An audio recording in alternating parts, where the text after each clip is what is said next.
इस वक्त मैं पिंडी स्टेडियम में मौजूद हूँ, जहाँ पर आज जो पहला टेस्ट था पाकिस्तान और बांग्लादेश के दरमियान, वो आज यहाँ पर ख़त्म हुआ एक अच्छे जश्न के साथ कि पाकिस्तान की जो टीम थी उसने ये मैच एक इनिंग्स और तकरीबन 44 रन के से जीता।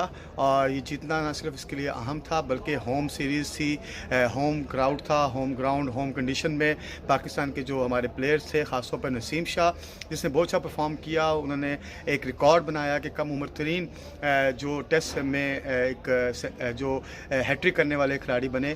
ये एक ऐसी चीज़ थी कि जो हमारे लिए यकीनन अच्छी बात है कि पाकिस्तान में क्रिकेट की बहाली हुई।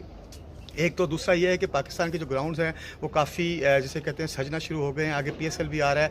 अब देखना ये है कि इसमें यही जोश व खरोश जो है वो पीएसएल में रहेगा कि नहीं रहेगा। लेकिन आज के मैच के हवाले से दूसरी एक चीज़ अहम ये है कि जो आईसीसी जो वर्ल्ड चैम्पियनशिप है उसमें पाकिस्तान की पोजीशन चौथे नंबर पर है।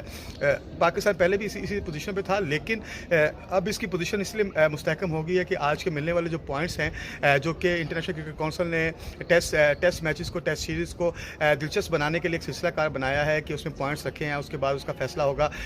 इस वक्त देखा जाए तो भारत सबसे पहले नंबर पर है, लेकिन पाकिस्तान चौथे नंबर पर इस वक्त है, मौजूद है। इसके हमारे नीचे बिल्कुल श्रीलंका की टीम है जो 5वें नंबर पर, और छठे नंबर पर न्यूजीलैंड की टीम है। इसका मतलब ये है कि जो कौमी टीम है वो होम ग्राउंड और होम कंडीशंस की वजह से पोजीशन बेहतर करती जा रही है। आगे हमारे फॉरेन टूर्स हैं हमारी टीम के, वो भी बेहतर होंगे। और ये जो हमारा ग्राउंड है ये सजना शुरू हो गए हैं। और उसके साथ साथ अगर देखें तो आज की जो आज मैच का तीसरा रोज़ था ख़ास तौर पर, और चौथा रोज़ देखें तो ये इसमें पाकिस्तान के जो खिलाड़ी थे, हमारी जो टीम थी, वो उसने बेहतरीन अंदाज से ओवरकम किया।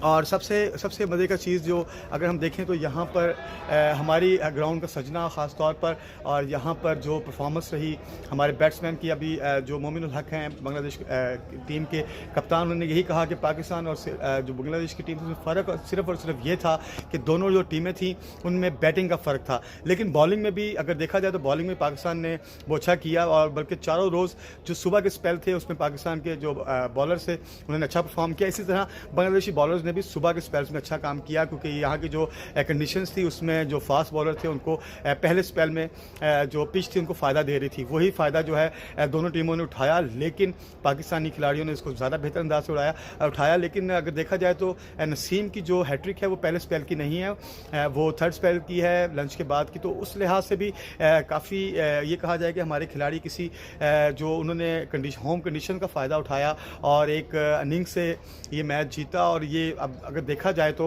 ये हमारे जो खेल के मैदान हैं उनके लिए, और हमारी जो क्रिकेट है, जो हमारे ग्राउंड्स हैं, जो हमारा क्राउड है जो देखना चाहता है अच्छी क्रिकेट, उनके लिए एक बड़ा ही खुशाइंद अमल है। आगे पीएसएल के मैचेस आ रहे हैं इंशाल्लाह, और उसमें भी ऐसे ही जो खिलाड़ी नज़र आएंगे, और उम्मीद तो यही है कि बड़े ही अच्छे मैचेस होंगे, लोग इसको एंजॉय करेंगे।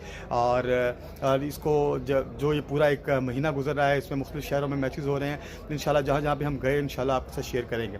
जी।